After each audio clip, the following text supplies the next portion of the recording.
तो गाइस मैं राजा सर आप लोग के समक्ष आ गए हैं। आज का जो टॉपिक है काफ़ी इंपॉर्टेंट और काफ़ी महत्वपूर्ण है उन सभी बच्चों के लिए जो आईटीआई से ताल्लुक़ रखते हैं, खासकर वैसे बच्चे जिनका सेशन 21-23 है या 22-23 है या 22-24 है, वो बिल्कुल एक्टिव हो जाए क्योंकि उनके लिए एक सूचना पूर्व में निकल करके आया था। बहुत सारे बच्चों का भी कॉल आया और उन्होंने ये क्वेश्चन किया कि सर गिरवांश कब हो रहा है, सर प्रोफाइल वेरिफिकेशन कैसे कर सकते हैं, सर ये क्या है, ये कब तक होगा। तो ये सारे वस्तुस्थिति को फिर से पुनः हमको बहुत सारे बच्चे बोले कि बताने के लिए, इसीलिए हम अपडेट फिर कर रहे हैं, पुनः कर रहे हैं कि आप लोग सतर्क हो जाइए कि ये अंत भला तो सब भला, ठीक है ना।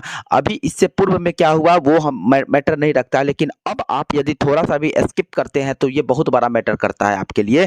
तो हम आपको लेकर के चलते हैं उस लेटर पे कि गिरीवांश का डेट दिया है, वेरीफाइल का डेट दिया है, ठीक है ना, डम्मी एडमिट का डेट, जनरेशन का डेट दिया है। तो ये सारा चीज़ क्यों दिया है, काहे दिया है, क्यों मतलब आपको अपडेट करना है, ये सारा चीज़ इस वीडियो में मिलने वाला है। यदि मेरे चैनल पे आप नए हैं तो इस वीडियो को लास्ट तक देखिएगा। वीडियो पसंद आए तो मेरे चैनल को जरूर सब्सक्राइब कीजिएगा, बेल आइकन को जरूर दबा दीजिएगा। तो चलिए हम आपको लेकर के चलते हैं उस लेटर और हम आपको बता दें कि 20 अप्रैल को ये लेटर अपडेट किया गया था और इसमें बहुत सारे मतलब एक्टिविटी दिया था।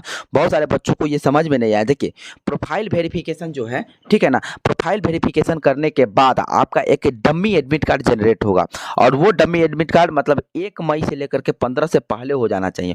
हो सकता है 10 तारीख के बाद आपका ये डमी कार्ड मतलब इसका नेट या इसका सर्वर कम काम करने लगे, इसलिए पहले ही अपडेट करवा लीजिए, ठीक है ना। तो 1/5/2023 से लेकर के 15/5/2023 तक अपडेट करना है, ठीक है ना। और डमी कार्ड जनरेट करना है और उसमें आपको चेक करना है कि आपके माताजी के नाम या आपके पिताजी के नाम या आपके डेट ऑफ बर्थ या आपके नाम या आपका फोटो सही है या नहीं सही है। नहीं है तो उसके नेक्स्ट स्टेज में देखिए 1/5/2023 से 20/5 मतलब 5 दिन का फिर गैप दे रहा है और 5 दिन के अंदर में आपको कह रहा है क्या कि गिरीवांश कर लीजिए। गिरीवांश अपने आईटीआई में भी कर सकते हैं, अपने नोडल आईटीआई में भी कर सकते हैं और आपको खुद से भी करने का सारा प्रोसीजर है, लेकिन आप जब तक आप उसका आप आईडी नहीं जानिएगा तब तक नहीं कर पाइएगा। तो ये चीज़ आप आईटीआई से ही कर सकते हैं। एलिजिबिलिटी क्रिएशन देख लीजिए क्या है, फॉर्मेटिव असेसमेंट, अटेंडेंस फी, मतलब क्या है यहाँ पे कह रहा है कि eligibility creation of training by ITI, the formative assessment marks, sessional marks, attendance, ये सब अपडेट कर देना है। मई में ही कर देना है, आपको याद रखना है मई में करना है। लास्ट आपको 10 तारीख तक चलेगा, 10/6 तक, उसको भी अपडेट कर देना है।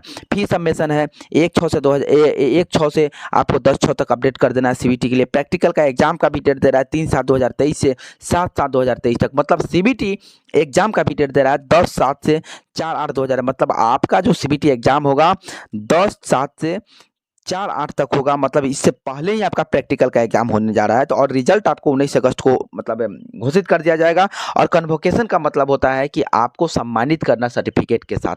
तो ये हमारा रहा पूरा डाटा जो डीजीटी के द्वारा ये निकल करके आया है। और ज़्यादा मोटा मोटी बात समझिए कि प्रैक्टिकल एग्जाम आपका 3/7 से 7/7/2023 तक होगा, इसका भी एडमिट कार्ड जनरेट होगा। सीबीटी एग्जाम आपका 10/7/2023 से 4/8/2023 तक होगा, इसका भी एडमिट कार्ड जनरेट होगा।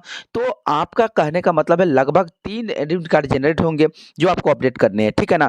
तो आप सबसे पहले फर्स्ट ऑफ ऑल आपको करना है कि डमी एडमिट कार्ड वेरिफिकेशन करना है। उसके बाद यदि गिरीवांश किसी का है ऑल एकेडमिक तो आप कर सकते हैं वहाँ पे भी, ठीक है ना। और या तो फिर बाद में भी आते रहता है तो कर सकते हैं आप, ठीक है ना। तो ये जानकारी देना काफ़ी नेसेसरी था क्योंकि बहुत सारा कॉल आ रहा था। और हम आपको बता दें कि सीबीटी एग्जाम ही बहुत ही बड़ा टेंशन बना हुआ है कि आपको वहाँ पे सीबीटी मतलब कंप्यूटर बेस्ड टेस्ट देना है और बच्चों को ये पता नहीं रहता है, सिस्टम चलाने नहीं आता है, उसको समझ में नहीं आता है। सबसे पहली बात तो ये है कि क्वेश्चन कहाँ से पूछेगा वो भी पता नहीं रहता है। तो जब तक आप संपर्क में नहीं आइएगा, जब तक आप अपने संस्थान में नहीं जाइएगा तो अपडेट नहीं होगा।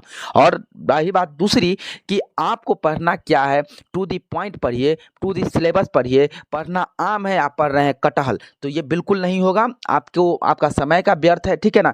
तो टू दी पॉइंट पढ़िए, आपको पढ़ना क्या है, ठीक है। तो आप बिल्कुल संस्थान में पहुंचिए और अपने सर से भी संपर्क में रहिए।